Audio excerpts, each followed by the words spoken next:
Good morning to everyone. Well, I think it may be nearly afternoon. Afternoon. Good afternoon anyway. It's nice to see everybody in the hall, and a welcome to those that are online too. Today I'm going to look at false hopes and the true gift.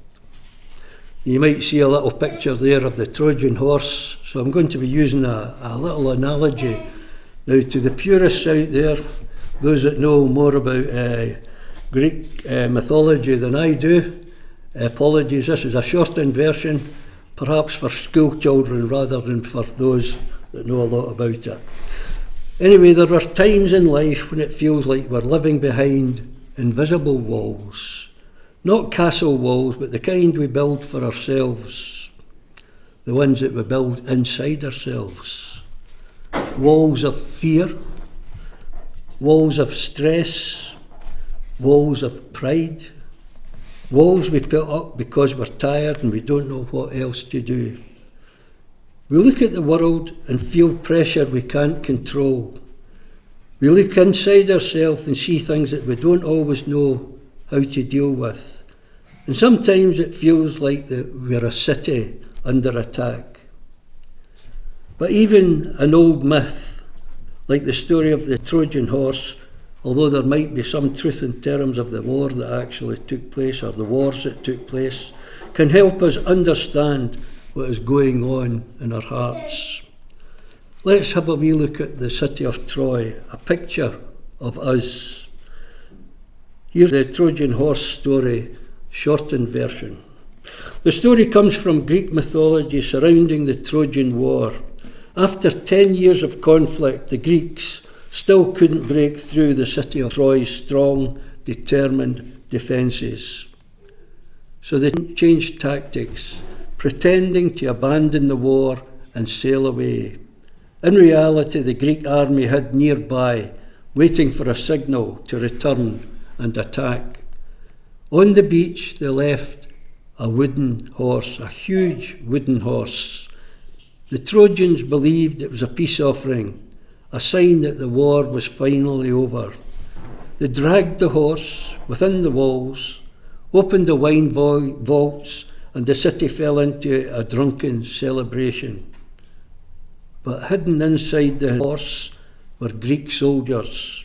And that night, while Troy slept, the soldiers climbed out, opened the gates, and signalled the hidden Greek forces to advance. Troy wasn't defeated, really, by the enemy outside. Troy was defeated by what it welcomed inside. And that's where the story becomes a mirror for us. We're surrounded by things we can't beat on our own. Guilt, fear, shame, sin, brokenness. So we build walls to protect ourselves. But the real danger isn't always outside. It's what we let in. Let's look at some Trojan horses that we let into our own lives. We all have Trojan horses, things that look harmless, helpful, or even comforting, but end up hurting us. Self-reliance. If I just work harder, if I fix myself, if I just stay strong. But inside is exhaustion and the fear of never being enough. A lot of folk seek after achievement. If I can only just succeed, prove myself, we put an awful lot of pressure on ourselves. But inside is insecurity and constant comparison. How do you know you're doing well? You've got to compare yourself with others whom you think perhaps aren't doing as well as you. Or you have somebody that you're trying to compete with in your own mind. Numbing the pain. Trying to escape through habits that feel good for a moment, but inside is addiction, shame, and deeper hurt. People pleasing. If everyone likes me, I'll be okay. But inside is fear and losing who you really are. And here's one that today is very, very strong. Spiritual counterfeits, things that look deep or mystical, but pull us away from God. And behind all of it is the same thing: sin lies. It promises life, but brings destruction. It promises peace, but delivers chaos. The Trojan horse is a picture of every false hope we trust in instead of God. Here's a big change. Jesus is the opposite of the Trojan horse. Here's the moment everything flips. The gospel is the exact opposite of the Trojan horse. Whereas sin sneaks in to destroy, Jesus comes openly to save. The Trojan horse was hidden. Jesus is revealed. The Trojan horse tricked people. Jesus is the truth. The Trojan horse brought death. Jesus brings life. The Trojan horse carried enemies inside. Jesus drives out enemies of the soul. The Trojan horse offered fake peace. Jesus offers real peace. And John 3:16 shows this so clearly.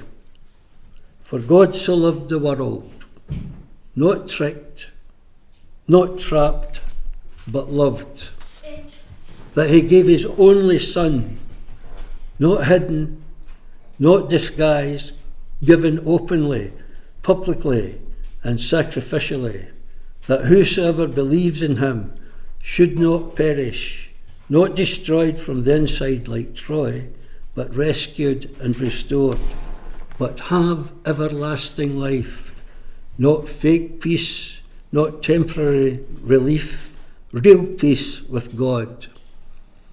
Jesus doesn't come to trick you, he comes to save you, honestly, openly, lovingly.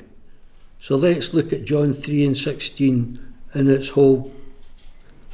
For God so loved the world that he gave his only Son, that whosoever believes in him should not perish, but have everlasting life.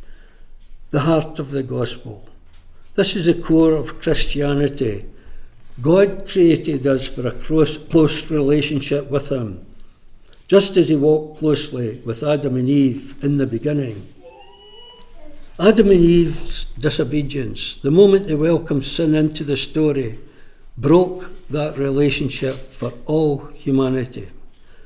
The consequences of the fall were separation from God, spiritual death, guilt, shame, and a world fractured by sin. We couldn't fix it for ourselves because the problem wasn't just around us, it was within us. So God acted in love, taking the initiative to restore what we could not repair. Jesus died on the cross to pay the price for our sin, taking our judgment upon himself. He rose again so that we could receive forgiveness, new life, and a fully restored relationship with God. This isn't a trap, it's a gift, the true gift of God, the true gift of God's own Son. The invitation. Every heart lets something inside its walls. The question isn't if you trust something, the question is, what is it you're trusting? False hopes promise peace but bring destruction. Jesus promises life and actually gives it. So think about it. What have you dragged inside your walls? What have you trusted in that can't save you? What looked like peace but wasn't? And what would it mean to open the gates to Jesus instead? A call to salvation. Troy fell because it trusted the wrong gift. The gospel invites you to trust the right one. That's Jesus, the one who comes in love, not deception, and brings life, not destruction. Every heart opens its gate to something. The question is not whether you trust, but whom you trust.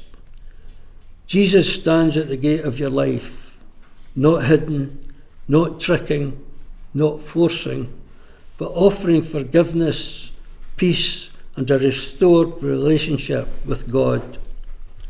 In Revelations 3:20, Jesus says, "Behold, I stand at the door and knock. If anyone hears my voice and opens the door, I will come into him and eat with him and he with me." The invitation in this verse isn't exclusive to believers, although it was written to that group. It is offered to every person.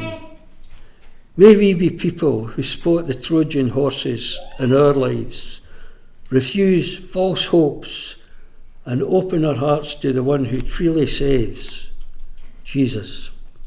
Thank you for listening.